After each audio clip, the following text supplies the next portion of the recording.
Happy New Year, everyone! As for Star Citizen, 2024 has passed, and it's a great time to go over what the major changes were. I will be focusing on bigger content updates and try to focus a bit more on the major game feature changes or improvements which took place over the last year. Starting with the first major patch 3.23. This brought us the new character creator and improvements allowing us more up-to-date and smooth-looking system for creating our avatar from the previous old blending option, as well as allowing us to save the template, which is useful as every major patch requires a new character creation, which could be rather tedious if you were creating all the time the same looking character. For me, one of the most important parts was the UI and improved looting system, allowing easy access to swap and take items as well as drop them, swap them, move them around. The old looting system was out of date and clearly needed many improvements.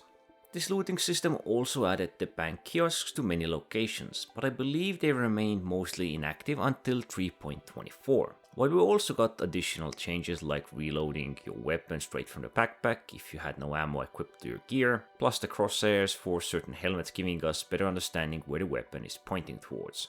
Of course, the changes to the arena commanders and all the other additions. New missions for gigantic distribution centers which give little life to the world. Having massive facilities with the new missions requesting assistance, delivery or even assault, offering lawful and unlawful approaches to this heavily defended location, while at the same time introducing the two first animals to the game, the Copian, basically a dog, wolf, hyena, dinosaur hybrid something, and Temarok, which is more like a flying dinosaur-like bird. The Copians fill in caves and other places alike, even found out in the world, while the new maps and mini-map systems were also one of the longer awaited and better additions, allowing better understanding of locations and places found in the verse and in the world. This could be especially helpful to anyone who got lost in the cities, as well as searching for locations by the name and thus allowing us better overview of the system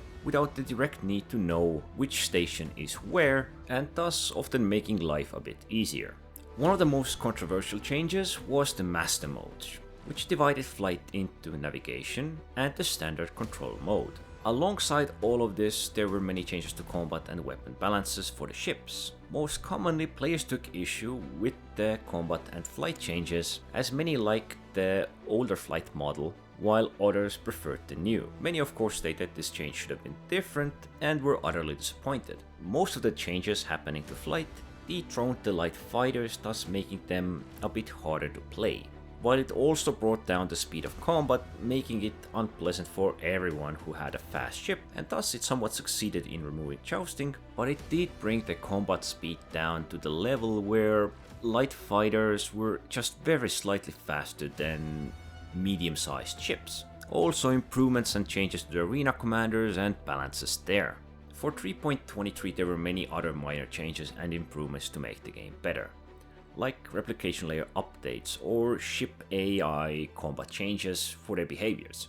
As for 3.24.0, the freight and cargo update. This was originally supposed to be part of 3.23, but they were not able to get the planned features to work for this patch, so they cut it into two. But finally the working freight elevators and new missions gave a bit more certainty to the haulers and traders.